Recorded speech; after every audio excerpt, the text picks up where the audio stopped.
जय गुरु जी, शुक्राना गुरु जी। श्री शिव महापुराण का 9वां अध्याय। ईश्वर द्वारा ब्रह्मा विष्णु को ज्ञान देना। ओम नमः शिवाय। शिव जी सदा सहाय। ओम नमः शिवाय। गुरु जी सदा सहाय। श्री नंदिकेश्वर बोले, हे सनत कुमार, अब ब्रह्मा विष्णु हाथ जोड़कर खड़े हुए शिव जी के अगल बगल में जा बैठे। फिर उठकर पुरुष वस्तुओं से प्राकृतिक पुरुषवाचक जैसे हार, नुपुर, केयूर, किरीट, मणिमंडल, यज्ञ, सूत्र, उत्तरीय वस्त्र, माला, रेशमी वस्त्र, तांबूल, कपूर, चंदन, अगर, लेपन, सुगंधित द्रव्य, सुगंध आदि, धूप, दीप, श्वेत छत्र, व्यंजन, ध्वजा, चमर और मन से अतीत वाणी द्वारा तथा और भी बहुत सी द्रव्य वस्तुओं द्वारा उपहार प्रस्तुत कर ब्रह्मा और विष्णु ने शिव जी की पूजा की। शिव जी ने उन चढ़ाई हुई वस्तुओं को उठाकर सब में वितरित कर दिया। परंपरा की रक्षा की। पुनः ब्रह्मा विष्णु से पूजित शिव जी प्रसन्न हो उनसे बोले, हे वत्स, ऐसे महान दिन में तुम्हारी पूजा से मैं संतुष्ट हुआ। अतएव अब आज से यह दिन शिवरात्रि नाम से प्रसिद्ध एक बड़ा पवित्र दिन होगा, जो कि मेरी प्रिय तिथि होगी। इस दिन शिवरात्रि के दिन जो मेरे लिंग बेर शिव की पिंडी की पूजा करेगा वह सृष्टि विधायक तक होगा। यदि कोई जितेंद्रिय निराहार रहकर 1 वर्ष निरंतर मेरी पूजा करेगा तो वह बड़ा तपस्वी होगा। किंतु जो एक दिन शिवरात्रि की तिथि मेरी तिथि पर प्रपंच रहित हो मेरी पूजा करेगा वह उसके ही समान होगा, क्योंकि जैसे चंद्र दर्शन से समुद्र मुड़ता है वैसे ही यह दिन भी मेरी भक्ति को उगाड़ने वाला है। मेरा स्तंभ जो पहले प्रकट हुआ लिंग रूप आद्रा नक्षत्र है। यदि कोई अग्रहण में आद्रा नक्षत्र में उमा सहित मेरे रूप का या मेरे बेर लिंग के ही दर्शन करता है वह मेरी परम प्रिय कार्तिकेय से भी अधिक प्रिय लगता है। इस पुनीत दिन में दर्शन से ही महाफल प्राप्त होता है और पूजन फल तो वाणी से नहीं कहा जा सकता। इस समर के स्थान में जहाँ मैं लिंग रूप में प्रकट हुआ हूँ इसका यही नाम होगा और यह पूजन के समय छोटा हो जाएगा। यह भक्ति मुक्तिदायक साथ में होने के साथ ही दर्शन, स्पर्श और ध्यान से आवागमन से मुक्ति देने वाला है। विश्व में इसका नाम अरुणाचल होगा और यहाँ शरीर छोड़ने वाले को मुक्ति प्राप्त होगी। जो इस लिंग में मुझ परमेश्वर लिंगेश्वर की पूजा करेंगे उन्हें सालोक्य, सामीप्य, सारूप्य, सारथी और सायुज 5 प्रकार की भक्ति मुक्ति प्राप्त होगी और सब भी अपने इष्ट को प्राप्त करेंगे। फिर तो ब्रह्मा विष्णु के युद्ध में जितनी सेना मारी गई थी उन सब को शिव जी ने अमृत बरसाकर जीवन प्रदान किया और उन दोनों की परस्पर स्तुति को भी वह कहकर समाप्त कर दिया कि सकल और निष्कल 2 स्वरूप है, जैसा और किसी का नहीं है, इसीलिए कोई और ईश्वर नहीं हो सकता। हमारा एक तो स्तंभ लिंग रूप और दूसरा निष्कल सगुण रूप ईश्वर है। ये दोनों ही रूप सिद्ध है। जो बड़ा आश्चर्य है कि तुम लोगों ने अज्ञानवश अपने को ईश्वर मान लिया है, उसे ही दूर करने के लिए मैं संग्राम भूमि में आया। अब अभिमान त्याग मुझ ईश्वर में भक्ति करो। मेरी ही प्रसन्नता से लोक में सभी पदार्थ प्रकाशित हो रहे हैं। मैं ही परब्रह्मा हूँ और मेरी ही यह सब कलाएं हैं जो निष्कल रूप में गोचर हो रही हैं। मुझ गुरुदेव की वाक्य ही सर्वथा तुम्हारे लिए प्रमाण है। तुम्हारी प्रीति देखकर ही मैंने ऐसा कहा है। मैं सगुण निर्गुण दोनों हूँ। यह सब कुछ मेरा ही ब्रह्म ज्ञान देने के लिए ही मैं निष्कल रूप में प्रकट हुआ हूँ। मेरा यह निष्कल स्तंभ ही ब्रह्मा का बोध कराएगा, जिससे मेरा आत्मिक संबंध है। लिंग के अभेद से यह नित्य ही पूजनीय है। जो मेरे इस लिंग रूप की स्थापना करता है वहाँ मैं अप्रतिष्ठित ही प्रतिष्ठित रूप में रहता हूँ। मेरा लिंग रूप प्रधान और बेर रूप गौण है। बेर में स्थान की समता नहीं है और लिंग में स्थान की क्षेत्रता है। शिव पुराण का 9वां अध्याय समाप्त। ओम नमः शिवाय। शिव जी सदा सहाय। ओम नमः शिवाय। गुरु जी सदा सहाय। जय गुरु जी, शुक्राना गुरु जी। 10वां अध्याय। जय गुरु जी, शुक्राना गुरु जी। महाशिव पुराण का 10वां अध्याय। ब्रह्मा विष्णु को शिव जी का उपदेश। ओम नमः शिवाय। शिव जी सदा सहाय। ओम नमः शिवाय। गुरु जी सदा सहाय। कह सुनकर ब्रह्मा और विष्णु जी ने कहा, हे प्रभु, स्वर्ग आदि पंचकृत्य क्या है इसका लक्षण मुझे सुनाइए। श्री शिव जी बोले, मेरे सारे ज्ञान कार्य ज्ञान ग्राह हैं, तथापि सुनो हे ब्राह्मण, हे विष्णु, सृष्टि स्थिति संहार तिरोभाव अनुग्रह ये मेरे 5 कृत्य जगत में नित्य सिद्ध हैं। इसमें संसार के आरंभ का नाम सर्ग, उसके रखने का नाम स्थिति, नष्ट का संहार, अदल बदल, उत्क्रम, तिरोभाव और संसार या सर्ग के मुक्त होने का नाम अनुग्रह है। यही मेरा पंचकृत्य है। इन्हीं कर्मों के द्वारा मैं संसार का संचालन करता हूँ और इसमें जो सर्वथा मुझ में स्थिति रखता है वही मुक्त है। इस पंचकृत्य को चलाने के लिए मेरे 5 मुख हैं। चारों दिशाओं में 4 और 4 मुखों के मध्य में 5वां मुख है, जिसे विद्वान जानते हैं। हे वत्सो, तुम दोनों अपनी तपस्या से सृष्टि और स्थिति इन 2 कृत्यों को प्राप्त किया है। ऐसे ही रुद्र और महेश ने भी संहरण और तिरोभाव ये दोनों कृत्य प्राप्त किए हैं, परंतु अनुग्रह नाम वाला 5वां कृत्य कोई भी न पा सका। और अति प्राचीन होने से तुम दोनों अपने उस कर्म को भूल गए, परंतु रुद्र और महेश नहीं भूले।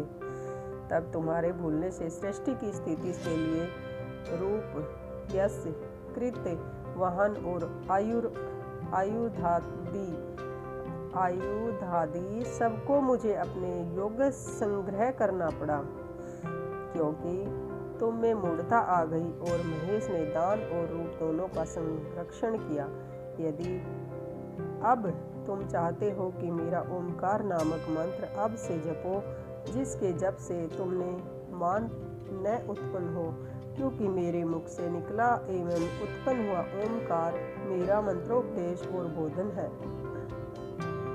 यही मेरा वाचक और मैं वाच्य हूँ।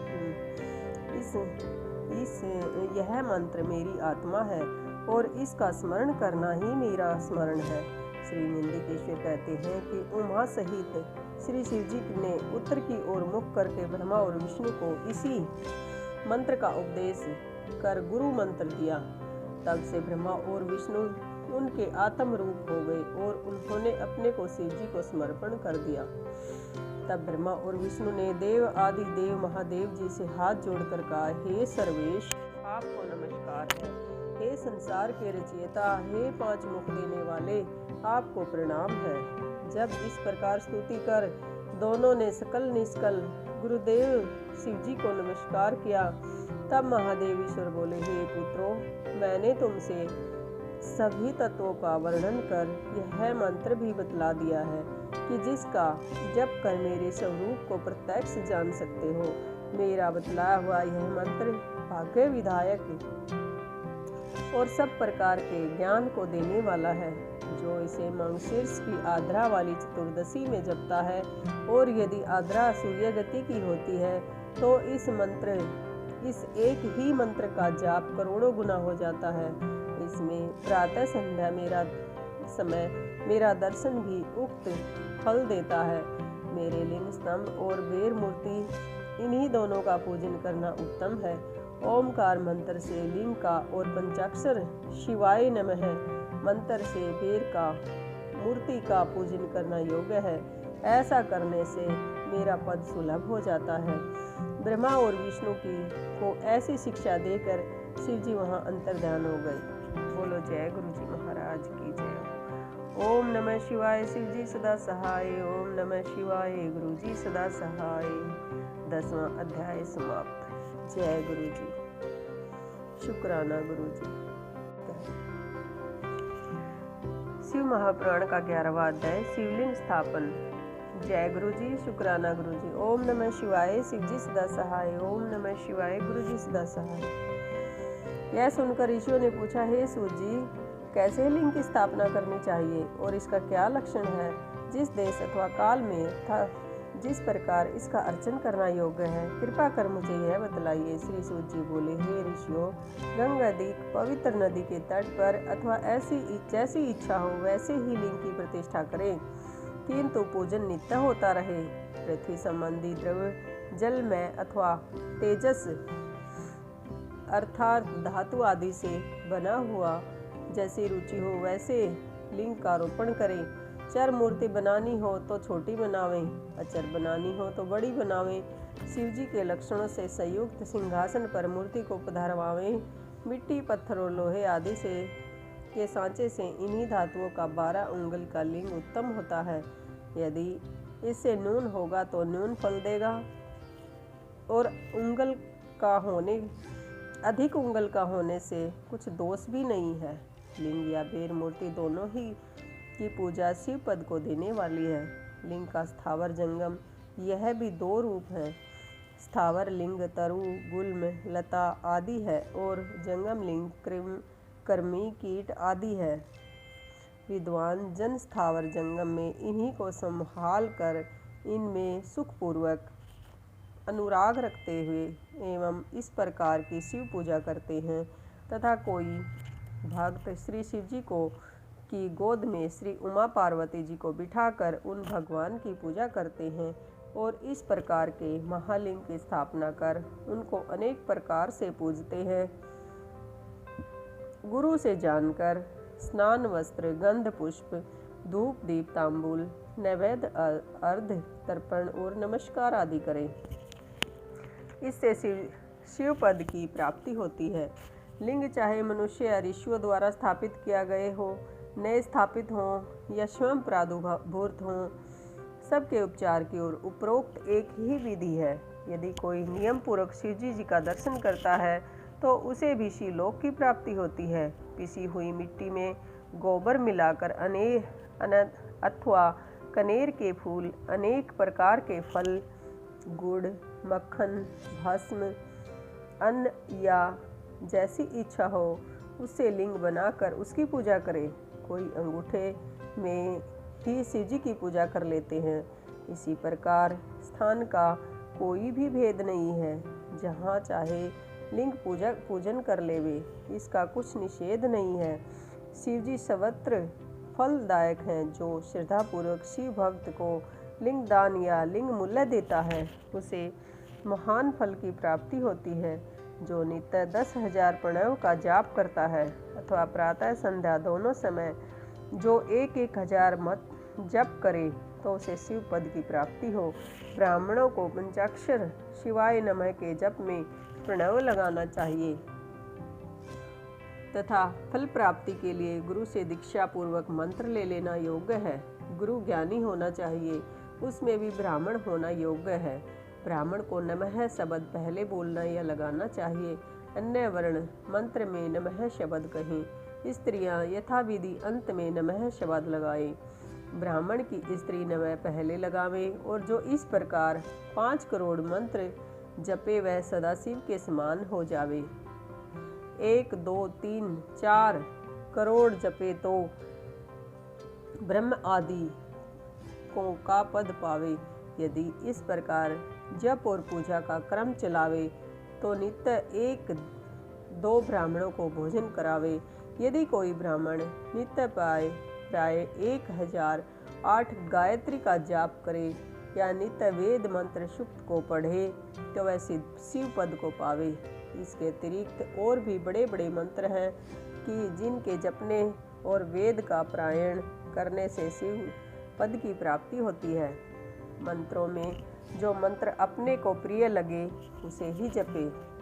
यदि कोई ओम इस मंत्र को 1000 बार जपे तो उसके सब मनोरथ पूर्ण हो। विद्वान को चाहिए कि वह आमरण शिव क्षेत्र में निवास करे। जहाँ कहीं मनुष्यों द्वारा लिंग पधराया होता है वहाँ 100 हाथ तक पुण्य क्षेत्र होता है। वहाँ जो भी पुण्य कर्म किया जाता है उसका 100 गुना फल मिलता है। और जहाँ ऋषियों ने लिंग पधराया हो वहाँ 1000 हाथ तक और जो लिंग स्वयं निकले होते हैं वहाँ पर 4000 हाथ की दूरी तक शिव क्षेत्र माना जाता है तथा उसका पुण्य भी वैसा ही उतना ही अधिक होता है।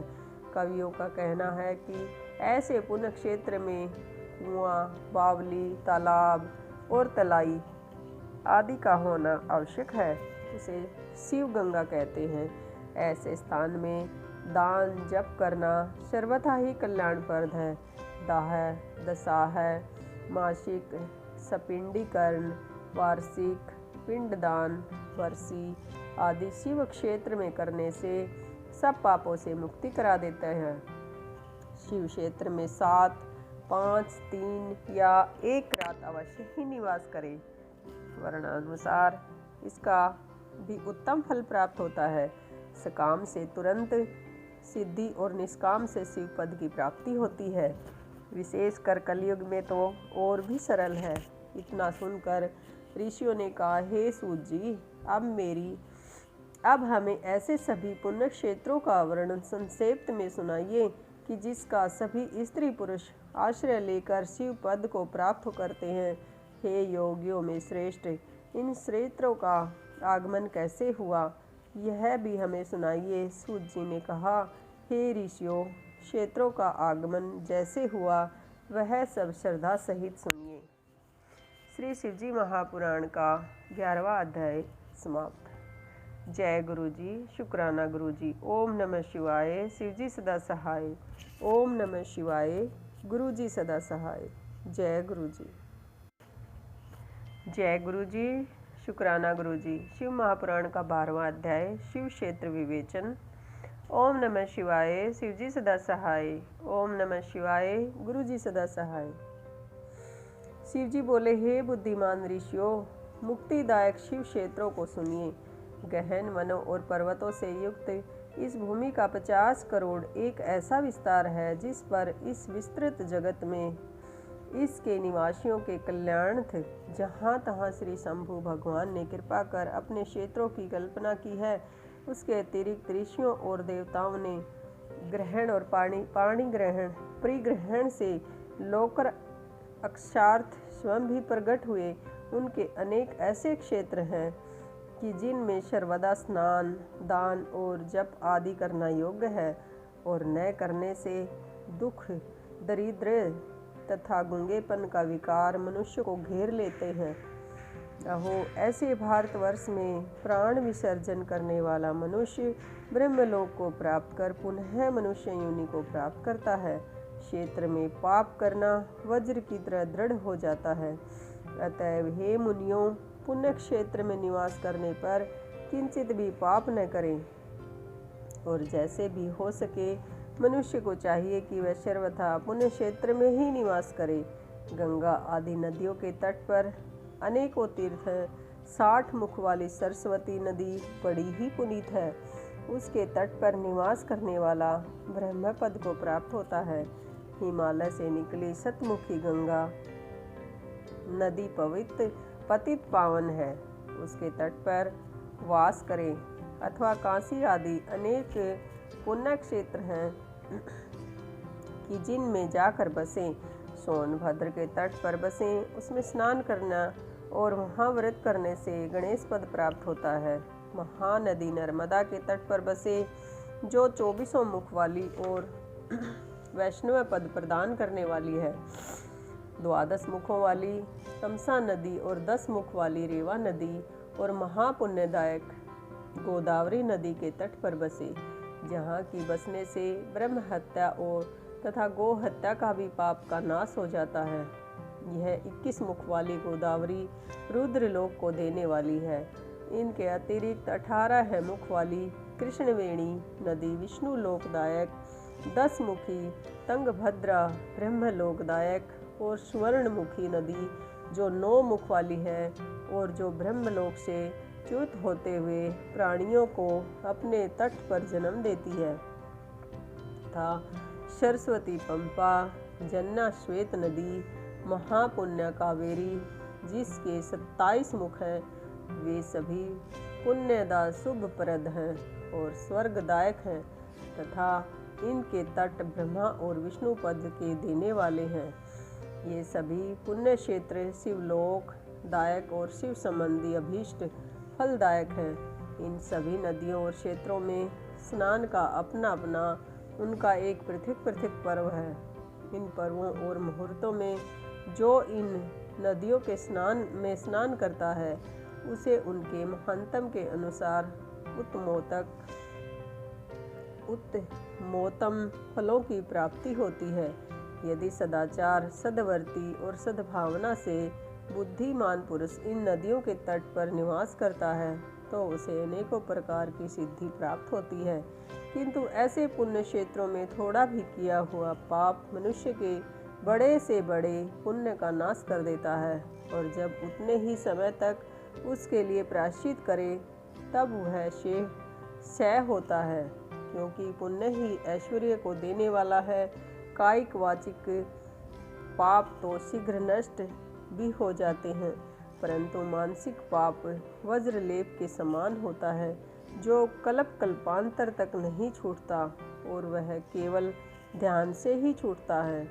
जब ध्यान और तप से सब शरीर को सुखावे तब कहीं उनसे छुटकारा प्राप्त होवे।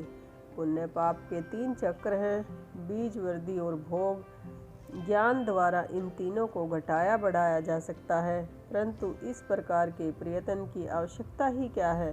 न पाप करेगा न उनको शमन करने का यत्न करना होगा। अतएव जगत में निष्पाप जीवन ही उचित है, और मनुष्य को सच्चा सुख भी तभी प्राप्त होता है। श्री शिव महापुराण का 12वां अध्याय समाप्त। जय गुरु जी, शुक्राना गुरु जी। ओम नमः शिवाय, शिव जी सदा सहाय। ओम नमः शिवाय, गुरु जी सदा सहाय। जय गुरु जी। शिव महापुराण के अगले अध्याय के लिए चैनल को सब्सक्राइब करें।